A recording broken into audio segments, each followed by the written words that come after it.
debate está começando a ficar cada vez mais complexo, não é mais sobre direita e esquerda, conservador e comunista, antifeminista e feminista, agora é um católico versus um comunista, tá? É um economista católico. O que é um economista católico? Minha Nossa Senhora. Mas vamos lá, vamos ver aqui. Economista católico versus o meu macho, Gustavo Machado. Transforma numa...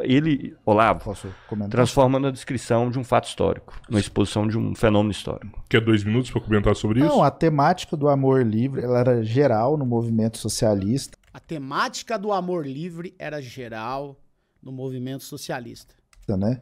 Essa questão de você tirar os filhos dos pais, né, e levar para a educação pública no começo da Revolução foi uma coisa muito forte, né, de você teve os órfãos, você teve filhos que foram lá para as instituições estatais, ali você criou uma ideologia revolucionária anti-família, né, os anti-gulags lá que eles falavam, né, que eram os pequenos proprietários de terra, né, existia ali todo um ressentimento, né, Cara, eu não consigo entender por que direitista, e um direitista católico, não consegue aceitar que nada destrói mais uma família do que o capitalismo.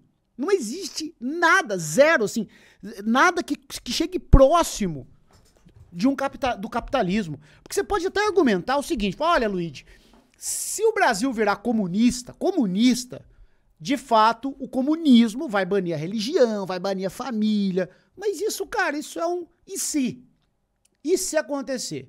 Então, digamos que pode acontecer o seguinte, olha, se o Brasil virar definitivamente comunista, famílias serão proibidas e a religião vai ser proibida. Então, é um perigo, tá certo? É um perigo. Então, vamos supor que isso vai acontecer. Mas não acontece. Não tem nada próximo disso, nada, absolutamente nada, zero possibilidade disso acontecer. Um grupo comunista, o cacete. Agora, o que de fato tá acontecendo? O que de fato tá batendo e destruindo famílias? É a falta de tempo entre casais. Vocês sabem que hoje, já falei isso 1 milhão de vezes, mas não custa falar 1 milhão e uma. Porque isso daqui é uma informação muito importante. Quando você olha os dados, por que as pessoas se divorciam no Brasil, traição é 4º lugar. As 3 primeiras estão diretamente ligadas a problema financeiro, a falta de tempo e a falta de relações sexuais, né? Relações, né? Dos casais. Por quê? Porque eles não têm tempo, porque eles estão estressados, porque eles estão, sabe, eles não se veem, eles não conversam, eles não têm diálogo. A coisa que mais oblitera um casamento, uma família hoje é a falta de tempo, é a falta de diálogo, sabe?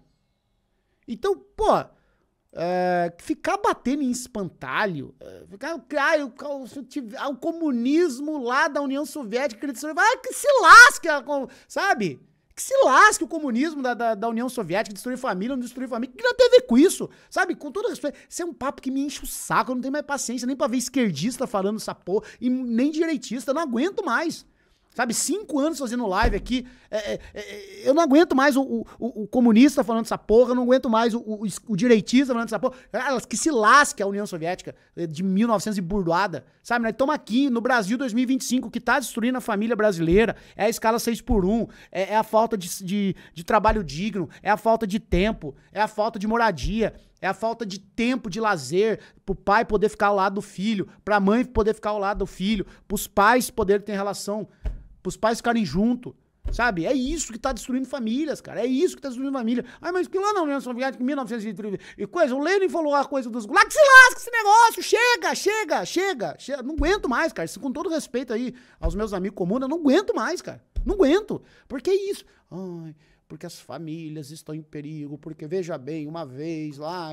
cara, chega. E aqui no Brasil, o povo trabalhador se lascando todo santo dia. Lenin e de vários revolucionários em que se considerava que o elemento mais reacionário, né, e mais contra-revolucionário eram esses pequenos proprietários de terra, camponeses. Só um segundo, chat, só um segundo. Né, que tinham um apego à noção tradicional de família lá da Rússia, né?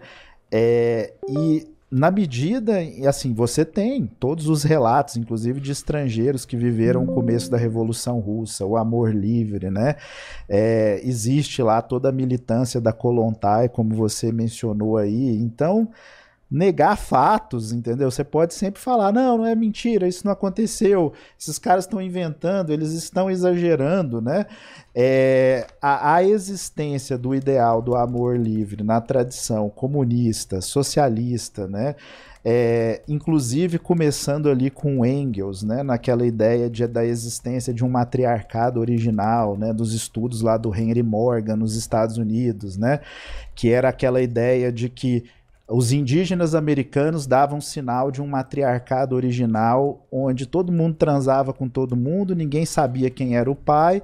Daquilo vai se desenvolver aquela ideia que vai dar fruto na teoria de gênero moderna, da Judith Butler, da Shulamit Firestone, que vai dizer o quê? Olha, a Revolução Comunista não deu certo porque a primeira propriedade privada é a mulher. Quando é que foi invertido o matriarcado? Quando um homem percebeu que queria deixar herança e que ele não sabia quem era o filho dele. Então aí ele vai privatizar... Peraí só um minuto. Ele vai privatizar a mulher para ele, vai instituir a primeira propriedade privada, né? Então o casamento, as relações amorosas monogâmicas seriam a primeira propriedade privada e, portanto, o comunismo do futuro terá de abolir, né, essas relações monogâmicas para que você possa levar o comunismo à frente. A Shulamit Firestone, por exemplo, ela vai chegar a dizer que uma das chaves, né, para você produzir o comunismo do futuro era a abolição do incesto. Se eu não me engano, dentro da escola de Frankfurt, né, Max Horkheimer falava algo muito semelhante. Olha, que absurdo! Não, deixa eu só falar isso aqui um minuto. Olha que absurdo! Você deixa dois adolescentes trancados num quarto sozinhos e eles vão querer transar. Só terminar isso aqui. Deixa aí, deu um minuto que você pediu. Deixa ele encerrar aí, deixa ele só encerrar isso aqui. Então, Max Horkheimer, né, um dos grandes arautos lá da escola de Frankfurt, né, ele diz o quê? Que olha que absurdo, né? Você larga dois adolescentes num quarto, desde que eles não sejam parentes, eles não transam. Agora você larga o filho e a mãe num quarto sozinho, você larga dois irmão e irmã num quarto sozinho e eles não querem transar. Olha que coisa antinatural, né? Que o capitalismo, a igreja católica projeta na sociedade. Mãe e filho deveria transar. Irmão e irmã deveria transar. Porque isso é natural, isso é um desejo humano natural. Então, dizer que essa ideia de corroer a família pela libertinagem sexual e pela sexualidade completamente livre não faz parte da tradição socialista é um contrassenso completo.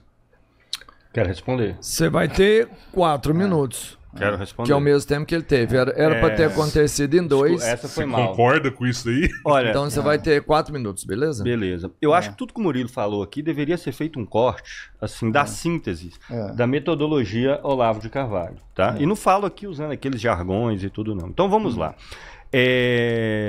Engels, Marx, Lenin, Trotsky, algum deles defendia, assim, políticas de poligamia, contra a monogamia. Não, nunca existiu.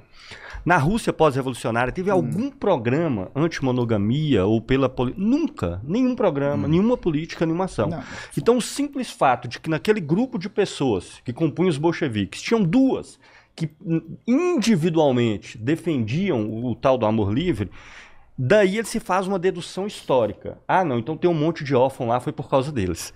Tem documentação que coloca nexo nisso? Tem medidas políticas, alguma coisa que vincula isso? Nada. Nada. Ah, não, mas é assim que você faz. Você pega um fato isolado, você pega um outro fenômeno e a sua cabeça conecta eles. Ainda que não existe documentação que conecte. E outra, os órfãos na Rússia são uma coisa óbvia. Só se olhar a quantidade de pessoas que morreram na Guerra Civil. Nós estamos falando de 5, 6 milhões de pessoas, né? Na Guerra Civil e também na Grande Fome, que você teve em 21, 22, gripe espanhola, por aí vai. Kulag era camponeses ricos, eram grandes proprietários. Isso aí é o significado de Kulag. Pesquisem aí, gente. ChatGPT, Google, tá? Olha aí o que é Kulag. As primeiras medidas que os bolcheviques colocam, primeiro decreto... Não, tô falando, não me interrompa, eu deixei você falar. Aí, ó, finalmente o Gustavo Machado se impôs num debate. Nunca vi isso, inédito. O católico conseguiu tirar, ó, o bilionário não tirou ele do sério, o ANCAP não tirou ele do sério, o abortinho não tirou ele do sério, o deputado Superman não tirou ele do sério. Ninguém tirou ele do sério. Nem as críticas da comunada tirou ele do sério. Quem tirou ele do sério? O católico. Parabéns. Deixei você falar suas atrocidades. Não. Eita! Não me interrompa. A primeira medida da Revolução Russa em 1917... Cara, eu nunca vi ele assim, cara. Eu nunca vi ele assim, pô. 17 é reforma agrária. Todas as pessoas que trabalhavam no regime, que vinham da servidão na Rússia, que foi abolida em 1861, mas que ainda tinha uma estrutura de arrendamento de terra, onde tinha um vínculo de a pessoa trabalhava na terra, recebia uma parte e não era o proprietário. Essas terras são suas, camponeses. É o primeiro decreto. O decreto que Lenin faz não é nem de expropriação de indústria. Aliás, expropriação de indústria só vai acontecer mais de um ano depois por sabotagem dos industriais. Isso foi deixado para segundo plano. O primeiro plano é camponês, as terras é sua. Reforma agrária ampla e radical. Então, a propriedade camponesa, para usar o termo que você gosta, das famílias que moravam na terra, foram as primeiras a ser atendidas pelos bolcheviques. E esteve no centro do programa deles. O que se teve depois se você teria medidas que você defenderia o pequeno camponês, mas evitaria que grandes camponeses se enriquecessem até se transformar em grandes capitalistas, ou você ia deixar isso se desenvolver ou ia colocar restrições através de uma medida de taxação progressiva. Leiam A Nova Econômica do Probadensky, que vai tratar disso aí em detalhes, é um dos caras que estava nessa disputa, perdeu a... Cara, o monge, exatamente, isso aqui, cadê? Isso aqui não tirou o Gustavo do sério. Isso aqui não tirou ele do sério, tá? Luiz... Bom, eu vou fazer um parênteses. Luiz, precisa ter um Fat Wilson na sua casa, porque um cara tava no Rio tomando chopp lá, veio um cidadão e falou, Luiz, tem um presente pra você. E tá, deu um Fat Wilson pra mim. Isso aqui não tirou ele. O bilionário não tirou ele. Mas o cara conseguiu. A batalha e que tá lá, tá exposto o conjunto das posições em relação aos kulaks. Leiam os textos do Bukharin, que é quem venceu a batalha, que vocês vão entender o que é Kulag, o que são as medidas que se deram na Rússia ali naquele contexto. Tá? Outra coisa, o que existe na análise do Morgan, que nem tem nada a ver com Marx, era um antropólogo, nas sociedades, na comunidade específica que ele analisou, que são iroqueses nos Estados Unidos, eram sociedades... O Fat Wilson foi citado no debate também, foi? Matriarcais, no sentido de que a linhagem da família era dada pela mulher e não pelo homem. E existem vários casos na história, tanto de que a linhagem era dada pelo homem, as europeias predominantemente, esse é o caso, como também existem sociedades matriarcais, é simplesmente isso. Tá? E o Engels, no livro dele lá, A Origem da Família, ele resume as ideias de Morgan. Nada mais, nada menos do que isso. Tá? Então, o que ele faz aqui eu vou pensar coisas que são desconhecidas, inclusive, do conjunto dos marxistas, das organizações, dos movimentos e etc., para criar uma coisa que deixa as pessoas chocadas. E eu vou ficar agitação, vou ficar repetindo. Tá? É um método de falsificação e de mentira, e, aliás, pouco cristão, viu, Murilo? Muito pouco cristão. Isso aí você não pode cobrar de mim, não, mas eu posso cobrar de você. Nossa. Ai.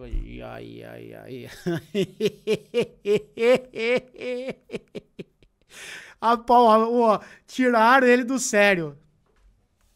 Responder? Olha... Cabeleira, eu não sei, assim, porque tem mais um superchat, senão a gente vai ficar no mesmo tempo o tempo todo. Eu não sei, assim, Robertinho, o pessoal tá gostando aqui, eu não sei de vocês. Vocês querem encerrar, quer continuar, aí é de vocês. Se você quiser passar para a estratégia das tesouras, todos aqueles besteróis do Olavo, que não tem base histórica nenhuma, fundada na mentira, na falsificação, pouco cristão, fica à vontade, vamos mandar bala. Quer seguir, então? Não, peraí, ninguém tá falando de Olavo aqui, mas vamos lá. Negar toda a historiografia moderna. Vamos tentar pelo menos manter o tempo aqui para não ficar estourando e, né? Porque você planeja aí no seu tempo, ele planeja no dele. Tá. Vamos seguir com 3 minutos então para cada, pode ser? 3 minutos para você contrapor. Negar a historiografia moderna, né? O que é a historiografia? Deixa eu concluir aqui, vamos lá, Robert Conquest, né? Vários Kolakowski, né? Na história do marxismo dele, né? Assim... Machete. Gustavo Machete. Você vai negar que você chamava ali de ricos capitalistas da terra, né? Pessoas que tinham ali, às vezes, 5 cabeças de gado, sei lá qual que era o número, né? Eu posso verificar depois aqui, não tem as fontes aqui no momento, né? Não tem fonte. Mas é uma coisa que qualquer pesquisa breve aí na internet é suficiente para te falar como é que foi o tratamento dos gulags, né? O terror que foi prometido, que foi feito ali, né? A paranoia que os revolucionários tinham do pequeno camponês, né? Ou do médio camponês ali como sendo um elemento reacionário. Vamos lembrar que o ministro de Finanças do czar, né, o Stolopin, ele tinha feito já no começo do século XX a maior reforma agrária do mundo, até hoje eu acho que ainda continua sendo, certo? Ele tinha feito de forma completamente pacífica, né? Ele tinha acabado com o antigo sistema lá do UMIR, que eles chamavam, né, que era o sistema de terras comunais, e tinha dado para cada camponês ali um lote de terra, né, para que ele pudesse produzir. Tinha sido, novamente, como eu disse, eu não sou contra a reforma agrária, um dos maiores modelos de reforma agrária de sucesso, que estava inclusive impulsionando a industrialização da Rússia, né, a partir da criação ali de uma nova classe média, de uma nova base consumidora, foi essa reforma do Stolopin dentro do contexto do Império Russo e do czarismo. Então, querer atribuir isso a um regime que negava a propriedade privada é um contrassenso, certo? É loucura dizer que o regime comunista russo era a favor da propriedade privada. Né? Pelo contrário, ele queria o extermínio absoluto da propriedade privada. Você vai me dizer, então, que o regime, então, soviético... Porque esse povo fica falando de coisa que não existe mais. Mas é um vício, cara. A gente não sabe. Eu não sei. Eu não sei o quanto eu tô errado. João Carvalho, Jones Manuel, Gustavo Machado, vocês podem até me ajudar com essa questão, porque é uma coisa que nos últimos meses, nos últimos anos, pra falar a verdade, vem me atormentando muito. Cara, até que ponto a gente vai ficar, vale a pena ficar debatendo essas coisas? Até que ponto? Tipo assim, não adianta, porque não adianta você, mas tem um documento? Não. Tem livro? Não. Tem não tem. Até que ponto vale a pena um comunista, presta bem atenção no que eu vou falar aqui para não ser mal interpretado, um comunista, um socialista, um marxista, vale a pena ficar focado em desmentir o que aconteceu na União Soviética? Até que ponto vale a pena? Até que ponto... Porque assim... Vocês vão estar com 60 anos debatendo isso, cara. Porque se mais de um século depois de intelectuais, de debate, de coisa, não adiantou, por que vai adiantar agora? Será que vale a pena entrar nesses debates? Será que é proveitoso, há ganho pro público em geral? Porque o que eu percebi nos últimos anos, que o que o público gostou dos comunistas, dos marxistas, dos socialistas, etc. Tá, abrange a galera de uma esquerda mais radical, mais à esquerda, não é ficar desmentindo se em 1913 ou se em 1948, durante a... Cara, sim, a visão que eles têm pro Brasil, pra classe trabalhadora. Eles encontram soluções, né? Eu não consigo entender aonde que isso exatamente... Eu não tô dizendo que não é importante, tá? Mas que me parece que não adianta, cara, né? O Jones sempre fala, que ele fala de Brasil. Cara, ele é correto, o Jones percebeu isso. Percebeu e cresceu. Vocês viram como ele saltou? O Jones percebeu isso e saltou, né? Porque eu imagino que um Jones, um Gustavo, um Ian, uma Carolina Sardá, todo esse pessoal, a Lara, a Sabina, eles são extremamente úteis e capacitados para debater Brasil, né? Que a gente precisa de pessoas debatendo Brasil, falando do Brasil, da dor do trabalhador hoje, né? Ele era um regime corporativista católico, como diz o Chesterton lá, né? Ele só era contra as grandes propriedades e ele queria, então, fortalecer a propriedade do pequeno camponês. É isso que é dito? Tem 3 minutos. Então vamos lá, vou te explicar o que o Stolipin fez. Tá? Stolipin, que foi o ministro do czar. A Rússia se predominava durante o século XIX até início do XX terras comunais. O que eram as terras comunais? Você tinha comunidades, essas comunidades, os grupos familiares lá dentro exploravam parcelas separadas, tá? Parcelas separadas de terra. Ora um grupo explorava uma parcela, ora outro explorava outra, ora outro explorava outra. O que o Stolipin fez foi, no interior desse regime comunal, que já era parcelar, determinar qual parcela era de qual família, mas no escopo de que a comuna rural, como era chamada, já estava sobre a égide de um proprietário do qual ela pagava renda. Então a comuna não era a proprietária da terra, a comuna possuía a terra. A comuna recebia uma parte da renda da terra. O que a Revolução Russa de 17 fez, e sim, as condições dadas, ela generalizou a propriedade privada, porque não dava para fazer outra coisa. Isso é um fato histórico. Gente, perguntem aí pro ChatGPT, pro DeepSeek, pro Gemini, ou no Google, ou se vocês não confiarem nessas coisas, peguem qualquer fonte histórica. A primeira ação, Lenin, o programa que o Partido Bolchevique defendia, era a coletivização das terras, mas ele sabia que em 17 não dava para fazer a coletivização das terras, e você não tinha grandes capitalistas nas terras russas, você tinha grandes capitalistas como proprietários abstratos, que recebiam renda. Esses caras falam de União Soviética porque não tem bagagem nenhuma para falar do Brasil. Eu penso muito nisso, sabia?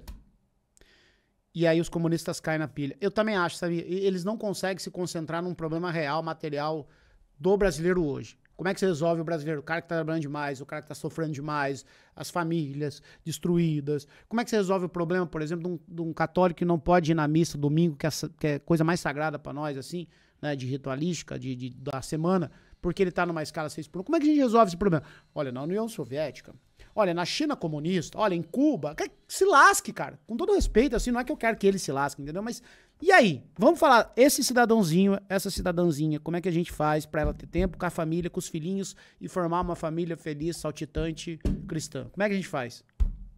Né? E morava em Moscou.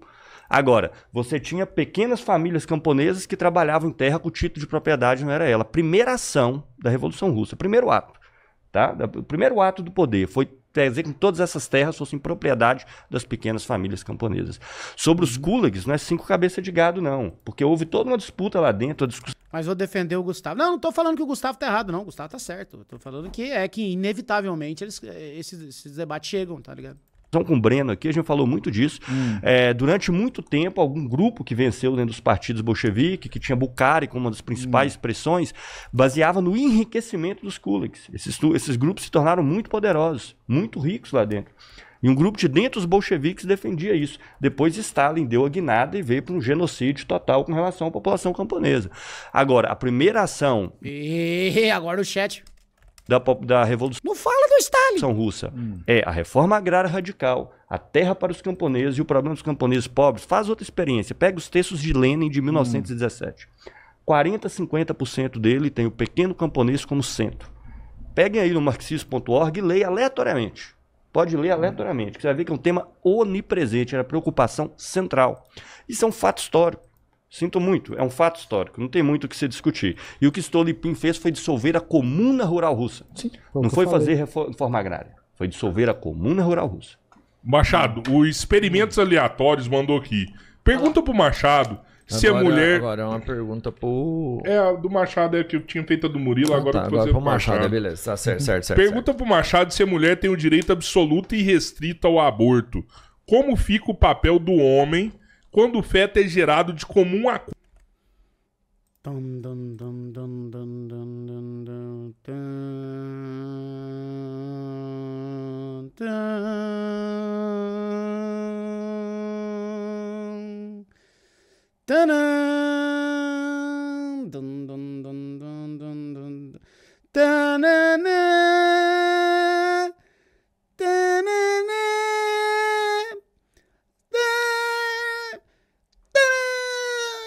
Quem aqui pegou essa referência cinematográfica aqui, hein? Quem pegou essa referência cinematográfica aqui, hein? Quem pegou? 2001, uma odisseia nos debates, cara. Uma odisseia nos debates. Isto é, fora os casos de autofertilização da mulher. Machado, agora a pergunta é direto pra vocês. Tem 5 minutos, depois o Murilo tem 3 pra contrapor, se ele quiser. Eu nem preciso gastar todo esse tempo nessa questão. Tá, a decisão é estritamente da mulher. Claro que os dois podem conversar, evidentemente, mas desde que não seja uma pressão, porque quem vai gestar o filho é ela. Né? Aquilo ali está no corpo dela, o ser que ainda não existe, tá? Deixando muito claro, tem nenhum problema em dizer isso. E para não ter a pegadinha do Pavanato no debate que eu tive com ele, não estou falando de num feto já formado, você vai abortar com 8 meses e meio, e de fato você está matando a criança. Né? Então quanto tempo que é? Isso é uma questão médica, biológica, simples assim. Né? Impotência, né? Impotência, os homens então têm milhões ou até bilhões de seres em potência que são espermatozoides. A impotência pode virar algo ou não. No caso, não virou. Se a pessoa fez o aborto, não virou. Só tem um jeito de negar isso, que é botar a questão da alma aí. Beleza, se você acredita na alma, não faça. Eu não estou dizendo que as pessoas têm que fazer aborto. Eu estou dizendo que se elas quiserem, façam. Agora veja, as consequências psicológicas ficam para a mulher. Então não estou dizendo que aborto é tranquilo. Você está entendendo? Eu conheço pessoas que sofreram abortos até espontâneos, inclusive, que não foi produzido por outras questões e que virou um trauma. Então eu não vejo o homem direito de pressionar a mulher a abortar, zero. Nenhum. Porque quem vai sofrer as consequências, os impactos psicológicos, essas coisas, não vai ser ele. Tá entendendo? No caso da mulher querer e ele não, eles podem conversar, mas a decisão vai ser dela. Eu acho que a decisão é irrestrita dela, porque isso está no corpo dela. E eu não consigo nem imaginar, tá? Eu não consigo nem imaginar, porque, evidente, por razões óbvias, mas, por exemplo, no caso de um aborto que ela não quer, uma coisa nesse sentido, o tamanho do trauma que é, porque eu conheço pessoas que têm traumas gigantes de abortos espontâneos que acabaram acontecendo. Então a decisão é toda da mulher. Né? Fora isso, não tem restrição nenhuma. Ou é discussão religiosa, né? Ou não é nada, não tem nem o que se discutir, porque é uma questão óbvia. É uma questão óbvia. Mas isso fere a minha crença. Então não faça. É a sua crença. Eu não tenho nada a ver com ela. Desculpa, eu não tenho nada a ver com a sua crença. Nada a ver com a sua crença. Siga suas ações baseadas na sua crença, mas não imponha ela às outras pessoas. Se o homem quer aquele filho, o máximo que ele pode fazer é tentar convencer ela. Ele pode tentar convencê-la. Mas a decisão é 100%. A decisão é 100% dela. Minha opinião, a decisão é 100% da mulher nesse caso. Ainda que eles possam conversar nesse caso, né? Quer comentar alguma coisa sobre isso, Murilo? Primeiro, né? Dizer que não. Chega. Tá bom, tá aí. Ai, papai. Comenta não, deixa pra lá.